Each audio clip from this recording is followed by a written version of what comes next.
Hi everyone. हम आज दो बैलों की कथा का सेकंड पार्ट स्टार्ट करेंगे। जिन बच्चों ने इसका फर्स्ट पार्ट नहीं देखा है वे चैनल पर जाकर फर्स्ट पार्ट देख सकते हैं। तो आइए शुरू करते हैं दो बैलों की कथा का पार्ट 2। दूसरे दिन झूरी का साला फिर आया और बैलों को लेकर चला। बच्चों, तो पिछली वीडियो में हमने देखा था फर्स्ट पार्ट में कि झूरी के बैल हीरा और मोती वापस आ गए थे। आज वो उन्हें झूरी का साला फिर से लेने आया है। तो दूसरे दिन झूरी का साला फिर आया और बैलों को ले चला। अब की उसने दोनों को गाड़ी में जोता। 2-4 बार मोती ने गाड़ी को सड़क की खाई में गिराना चाहा। तो इसमें मोती के लिए कहा गया है वह जाना तो चाहता नहीं था, इसलिए उन्हें कोशिश करी कि वो गाड़ी को सड़क की खाई में गिरा दे, पर हीरा ने संभाल लिया। वह ज़्यादा सहनशील था। तो बच्चों, इसमें हीरा के बारे में कहा गया है कि हीरा ज़्यादा सहनशील था, इसलिए उसने गाड़ी को खाई में जाने से संभाल लिया। संध्या समय घर पहुंचकर उसने दोनों को मोटी रस्सियों से बांधा और कल की शरारत का मजा चिखाया। तो उसने घर पहुंचकर झूरी के साले ने घर पहुंचकर उनको आज मोटी रस्सियों से बांधा और कल की उनकी शरारत का मजा चखाना चाहा, अर्थात उन्हें सबक सिखाना चाहा। फिर वही सूखा भूसा डाल दिया, अपने दोनों बैलों को खली चूना सब कुछ दी। तो झूरी के साले के जो दो और बैल थे उसको तो उनने खली चूना सब दिया और हीरा और मोती को खाली भूसा डाल दिया। दोनों बैलों का ऐसा अपमान कभी ना हुआ था। झूरी इन्हें फूल की छड़ी से भी ना छूता था, अर्थात झूरी इन्हें बहुत प्यार करता था। उसकी टिटकार पर दोनों उड़ने लगते थे। यहाँ मार पड़ी, आहत, सम्मान की व्यथा तो थी ही, उस पर मिला सूखा भूसा।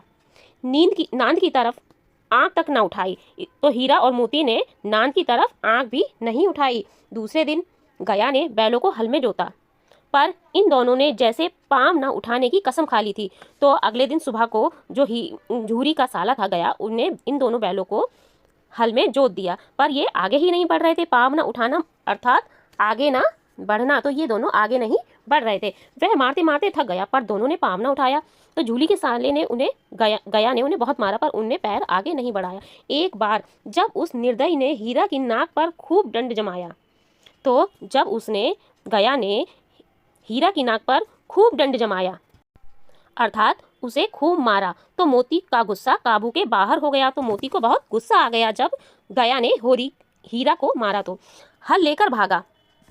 तो मोती जो है वो गुस्से में हल लेकर भाग गया। हल, रस्सी, जुआ, जोत सब टूट टाट कर बराबर हो गया।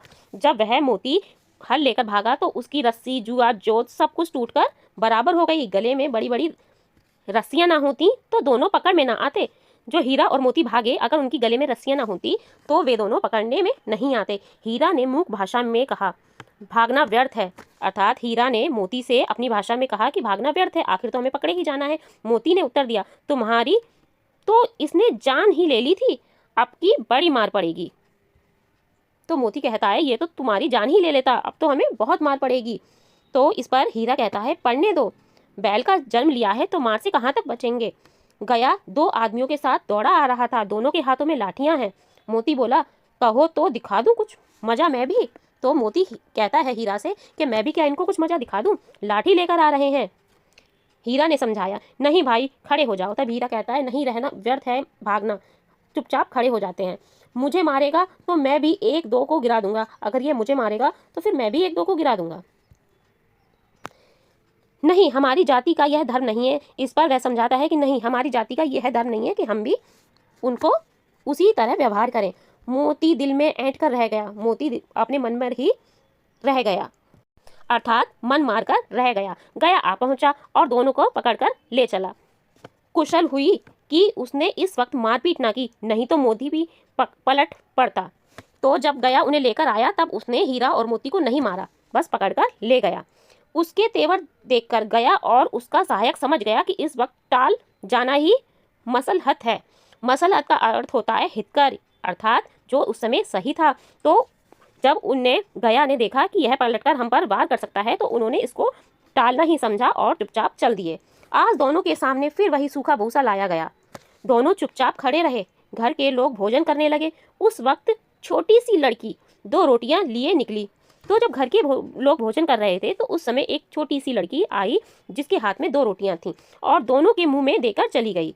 वह 2 रोटियां वो हीरा और मोती के मुंह में देकर चली गई। उस एक रोटी से इनकी भूख तो क्या शांत होती, पर दोनों के हृदय को मानो भोजन मिल गया। अर्थात उस एक रोटी से उनकी भूख तो शांत नहीं हुई, पर उसके हृदय को मानो भोजन मिल गया, अर्थात वह इससे संतुष्ट हो गए। यहाँ भी किसी सज्जन का वास है। तो हीरा और मोती सोचने लगे कि यहाँ भी किसी सज्जन अर्थात अच्छे व्यक्ति का वास, यानी कि एक अच्छा व्यक्ति यहाँ भी रहता है। लड़की बहरों की थी, उसकी माँ मर चुकी थी। ये जो लड़की आई थी रोटी देने, ये बहरों की थी, इसकी माँ नहीं थी। सौतेली माँ उसे मारती रहती थी। उसकी जो सौतेली माँ थी वह उसे मारती थी, इसलिए इन बैलों से उसे एक प्रकार की आत्मीयता हो गई थी। इसलिए वो सोचती है कि जैसे मेरी मार लगती है ऐसे इन बैलों की भी मार लग रही है। इसलिए उस लड़की को इन बैलों से एक प्रकार से आत्मीयता हो गई, अर्थात प्रेम हो गया, अपना भाव हो गया, उसकी भावनाएं उसके साथ जुड़ गई थीं। दोनों दिन भर जोते जाते, डंडे खाते, अड़ते। फिर उनका यही क्रियाकलाप हो गया रोज खेतों के लिए काम करने का। शाम को थान पर बांध दिए जाते और रात को वही बालिका उन्हें 2 रोटी खिला दी जाती। अर्थात उनकी यही दिनचर्या हो गई कि दिन भर काम करना, शाम को बांधे जाना, फिर रात में उस छोटी सी बच्ची के आकर उन्हें 2 रोटियां खिलाना। प्रेम के इस प्रसाद की यह बरकत थी कि 2-2 गाल सूखा भूसा खाकर भी दोनों दुर्बल न होते थे। अर्थात उस लड़की के प्रेम के कारण वह सूखा भूसा खाकर भी दुर्बल नहीं हुए। मगर दोनों की आंखों में रोम रोम में विद्रोह भरा हुआ था। मगर हीरा और मोती दोनों ही उससे मन ही मन विद्रोह कर रहे थे। एक दिन मोती ने मूक भाषा में कहा, अब तो नहीं सहा जाता हीरा, क्या करना चाहते हो? मोती ने कहा, एक आध को सींग पर उठाकर फेंक दूंगा। मोती ने कहा कि एक आध को सींग पर उठाकर मैं फेंक दूंगा, लेकिन जानते हो वह प्यारी लड़की जो हमें रोटियां खिलाती है उसी की लड़की है जो इस घर का मालिक है, यह बेचारी अनाथ न हो जाएगी। तो वो कहता है अगर तुमने उसको मार दिया गया को तो यह जो लड़की है यह अनाथ हो जाएगी। तो मालकिन को ना फेंक दूं, वही तो उस लड़की को मारती है। लेकिन औरत जात पर सींग चलाना मना है, यह भूल जाते हो। इस पर उसने समझाया कि औरतों पर सींग नहीं चलाते, तुम तो किसी तरह निकलने ही नहीं देते, बताओ तुड़ाकर भाग चले। इस पर वे आपस में बात करते हैं कि अगर यह नहीं कर सकते तो चलो फिर कोशिश करते हैं कि फिर तुड़ाकर भाग निकले। हाँ यह मैं स्वीकार करता हूँ, लेकिन इतनी मोटी रस्सी टूटेगी कैसे? इस पर कहता है हाँ यह बात तो ठीक है, पर इतनी मोटी रस्सी तोड़ना आसान नहीं है। तो वह कहता है इसका एक उपाय है, पहले रस्सी को थोड़ा सा चबा लो, फिर एक झटके में जाती है। वह कहता है इसका उपाय है कि थोड़ा सा हम उसको रस्सी को चबाकर कमजोर कर देंगे, जिससे वह एक ही झटके में टूट जाएगी। रात को जब बालिका रोटी खिलाकर चली गई, दोनों रस्सियां चबाने लगे, पर मोटी रस्सी मुंह में ना आती थी। बेचारे बार बार जोर लगाकर रह जाते। जब रात को वह बालिका रोटी खिलाकर चली गई, तब दोनों ने रस्सी को चबाने की कोशिश करी, पर वह इतनी मोटी थी कि उनके मुंह में नहीं आ रही थी और बार बार उनकी कोशिश बेकार जा रही थी। सहसा घर का द्वार खुला और वही लड़की निकली। दोनों सिर झुकाकर उसका हाथ चाटने लगे, दोनों की पूंछें खड़ी हो गईं। उसने उनके माथे सहलाए और बोली। तो वह लड़की उनके माथे सहलाकर बोलती है, खोले देती हूँ, चुपके से भाग जाओ, नहीं तो यहाँ लोग मार डालेंगे। तो वह लड़की कहती है मैं तुमको खोल देती हूँ और तुम यहाँ से भाग जाओ, नहीं तो ये लोग तुम्हें मार डालेंगे। आज घर में सलाह हो रही है कि इनकी नाकों में नट डाल दी जाए। अर्थात बच्ची ने सुना कि आज घर पर लोग सलाह कर रहे थे कि इनकी नाकों में नथ डाल देंगे। उसने गरां खोल दिया, पर दोनों चुपचाप खड़े रहे। तो उस लड़की ने गरां अर्थात गले वाली रस्सी खोल दी, लेकिन वो दोनों अर्थात हीरा और मोती फिर भी खड़े रहे। मोती ने अपनी भाषा में पूछा, आप चलते क्यों नहीं? तो मोती ने अपनी मूक भाषा में हीरा से पूछा कि अब चलते क्यों नहीं? तो हीरा ने कहा, चले तो, लेकिन कल इस अनाथ पर आफत आएगी, सब इसी पर संदेह करेंगे। तो हीरा कहता है कि अगर हम चले गए तो इस बेचारी लड़की पर ही आफत आ जाएगी, सब सोचेंगे कि इसी का ही काम है। सहसा बालिका चिल्लाई। तो एकदम से बालिका चिल्लाती है, दोनों फूफा वाले बैल भागे जा रहे हैं, ओ दादा दादा दोनों बैल भागे जा रहे हैं, जल्दी दौड़ो। तो एकदम वह बच्ची चिल्लाकर कहती है कि फूफा वाले जो बैल हैं हीरा मोती, वह भागे जा रहे हैं, उन्हें जल्दी दौड़कर पकड़ो। गया हड़बड़ाकर भीतर से निकला और बैलों को पकड़ने चला। तो गया जो होता है बच्ची की आवाज़ सुनकर एकदम हड़बड़ाकर उठता है और बैलों को पकड़ने के लिए चल देता है। वे दोनों भागे, गया ने पीछा किया और भी तेज हुए। गया ने शोर मचाया, फिर गांव के कुछ आदमियों को भी साथ लेने के लिए लौटा। तो जब गया ने शोर मचाया, लेकिन वो फिर आता है और गांव के कुछ आदमियों को साथ लेकर उनके पीछे वापस जाता है। दोनों मित्रों को भागने का मौका मिल गया, सीधे दौड़ते चले गए। अर्थात हीरा और मोती दोनों को इससे मौका मिल गया और वो सीधे दौड़ते हुए चले गए। यहाँ तक कि मार्ग का ज्ञान ना रहा, अर्थात उन्हें यह भी नहीं पता चला वे किस रास्ते पर जा रहे हैं। जिस परिचित मार्ग से आए थे उसका यहाँ पता न था, अर्थात वो जिस रास्ते से आए थे यह उससे अलग रास्ता था। नए नए गांव मिलने लगे, तब दोनों एक खेत के किनारे खड़े होकर सोचने लगे अब क्या करना चाहिए। अर्थात उन्हें नए नए गांव मिल रहे थे और वो किनारे खड़े होकर सोचने लगे कि अब हम आगे क्या करें? हीरा ने कहा। मालूम होता है राह भूल गए। तुम भी बेतहाशा भागे, वहीं उसे मार गिराना था। उसे मार गिराते तो दुनिया क्या कहती? वह अपना धर्म छोड़ दे, लेकिन हम अपना धर्म क्यों छोड़ें? इस पर वह कहता है कि गया ने अपना धर्म छोड़ दिया, लेकिन हम अपना धर्म क्यों छोड़ें? दोनों भूख से व्याकुल हो रहे थे। खेत में मटर खड़ी थी, चरने लगे, रह रहकर आहट ले लेते थे, कोई आता तो नहीं था। अर्थात हीरा और मोती दोनों व्याकुल हो रहे थे। तो पास में एक मटर का खेत था, जिसमें वह मटर चरने लगे और रह रह के चुपचाप सुन लेते कि कोई आता तो ना था। जब पेट भर गया, दोनों ने आज़ादी का अनुभव किया तो मस्त होकर उछलने कूदने लगे। पहले दोनों ने डकार ली, फिर सींग मिलाए और एक दूसरे को ठेलने लगे। अर्थात खा पीकर पेट भरकर दोनों ने डकार ली, फिर एक दूसरे के साथ खेलने लगे। मोती ने हीरा को कई कदम पीछे हटा दिया, यहाँ तक कि वह खाई में गिर गया। तब उसे भी क्रोध आया, संभल कर उठा और फिर मोती से मिल गया। मोती ने देखा खेल में झगड़ा हुआ चाहता है तो किनारे हट गया। जब मोती ने देखा कि खेल खेल में झगड़ा हुआ जा रहा है तो वह किनारे हट गया।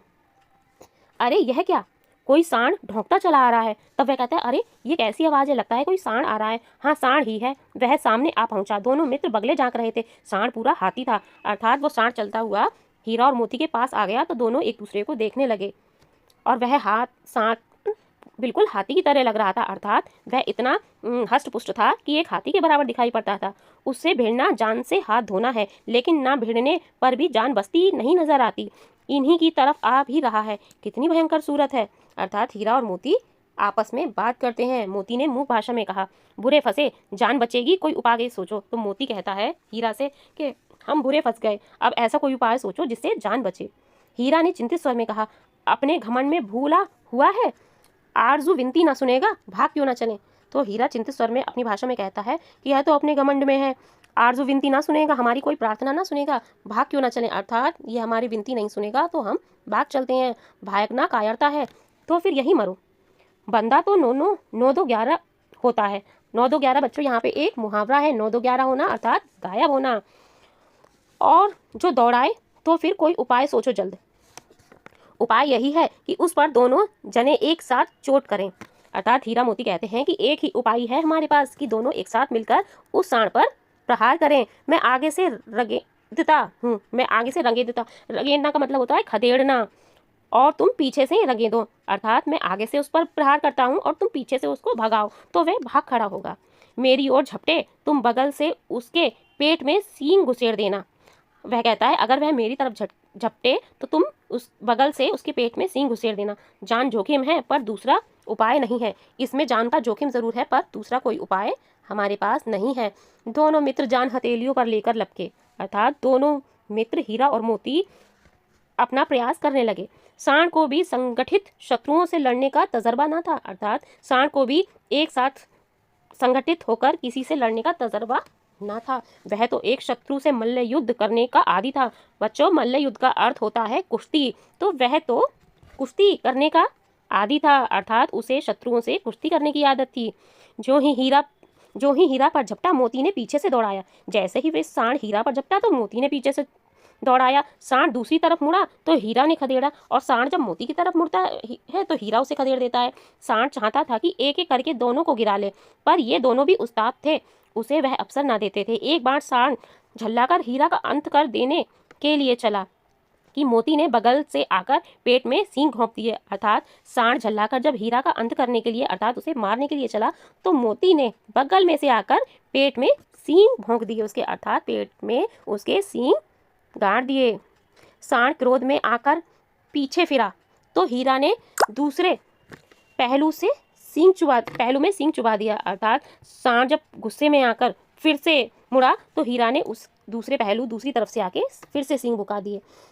आखिर बेचारा जख्मी होकर भागा और दोनों मित्र ने दूर तक उसका पीछा किया। अर्थात फिर वह सांड उनसे जान बचाकर जख्मी होकर भागने लगा और उन दोनों मित्रों ने दूर तक उसका पीछा किया, यहाँ तक कि सांड बेदम होकर गिर पड़ा। तब दोनों ने उसे छोड़ दिया और भागते भागते जब सांड बेदम हो गया तो दोनों हीरा और मोती ने उसको छोड़ दिया। दोनों मित्र विजय के नशे में झूमते चले जाते थे। तो हीरा और मोती अपनी विजय जीत के बाद नशे में झूमते हुए चले जा रहे थे। मोती ने अपनी सांकेतिक भाषा में कहा, मेरा जी तो चाहता था कि बच्चा को मार ही डालूं। तो मोती अपनी मुख भाषा में कहता है कि मेरा मन तो कर रहा था कि उसको अर्थात सांड को मार ही डालूं। हीरा ने तिरस्कार किया, गिरे हुए बैरी पर सींग न चलाना चाहिए। अर्थात हीरा कहता है नहीं मोती, हमें गिरे हुए शत्रु, बैरी अर्थात शत्रु, तो हमें गिरे हुए शत्रु पर सींग नहीं चलाना चाहिए। यह सब ढोंग है, बैरी को ऐसा मारना चाहिए कि फिर ना उठे। इस पर मोती कहता है यह सब बेकार है, बैरी अर्थात शत्रु को तो ऐसा मारना चाहिए कि वह फिर ना उठे। अब घर कैसे पहुंचेगा वह सोचो, पहले कुछ खा लें तो सोचेंगे। सामने मटर का खेत था ही, मोती उसमें घुस गया। हीरा मना करता रहा पर उसने एक ना सुनी। अभी 2 ही 4 ग्रास खाए थे कि 2 आदमी लाठियां लिए दौड़ पड़े और दोनों मित्रों को घेर लिया। अर्थात अभी उन्होंने कुछ ही ग्रास अर्थात कुछ ही खाया था, इतने में 2 आदमी लाठियां लेकर वहां पर दौड़ पड़े और दोनों मित्रों हीरा और मोती को घेर लिया। हीरा तो मेड़ पर था, निकल गया। अर्थात हीरा तो किनारे खड़ा था इसलिए वो निकल गया। मोती खिंचे हुए खेत में था, मोती सींचे हुए खेत में था। सींचा हुआ खेत बच्चों, इसका अर्थ होता है वह खेत जिसमें पानी लगा हुआ होता है, जिससे कि उस खेत में कीचड़ हो जाती है। तो मोती ऐसे खेत में था, उसके खुर कीचड़ में धंसने लगे, तो मोती के जो खुर होते हैं वे कीचड़ में फंस जाते हैं। ना भाग सका और वह भाग नहीं सका, पकड़ लिया गया और उसको उन दोनों आदमियों ने जो लाठी लेकर उनके पीछे दौड़े थे उन्होंने उसको पकड़ लिया। हीरा ने देखा संगी संकट में है। जब हीरा देखता है कि उसका साथी संकट में है तो लौट पड़ा, तो वह भी पीछे वापस आ गया। फंसेंगे तो दोनों फंसेंगे, रखवालों ने उसे भी पकड़ लिया। तो अपने मित्र मोती को फंसता हुआ देखकर हीरा वापस लौट आया और वह भी उनके पास आ गया। तो रखवालों ने, रखवाले अर्थात खेत की रक्षा करने वाले, तो उन रखवालों ने दोनों को पकड़ लिया। प्रातःकाल दोनों मित्र कांजी हाउस में बंद कर दिए गए। कांजी हाउस का अर्थ होता है बच्चों, कांजी हाउस ऐसी जगह होती है, उसको कहते हैं मवेशी खाना, जहाँ दूसरे का खेत आदि खाने वाले या लावारिस चौपाए, चौपाए अर्थात 4 पैरों वाले पशु बंद कर किए जाते हैं और कुछ दंड लेकर छोड़े या नीलाम कर दिए जाते हैं। अर्थात वह स्थान जहां जिन्हें छुट्टा पशु कहते हैं उनको पकड़कर रख लिया जाता है। तो प्रातःकाल दोनों मित्र कांजी हाउस में बंद कर दिए गए, अर्थात प्रातः सुबह होने पर दोनों मित्रों को मवेशी खाने में बंद कर दिया गया। इस प्रकार बच्चों हमारा दूसरा भाग और तीसरा भाग दोनों पूर्ण होते हैं। अगर आपको इस विषय के संबंध में कोई प्रश्न है, आप कुछ पूछना चाहते हैं या इसके बारे में कोई प्रश्न हो तो आप हमसे कमेंट बॉक्स में पूछ सकते हैं। और अगर आपको हमारा वीडियो पसंद आया हो तो आप उसको लाइक कर सकते हैं। Thank you.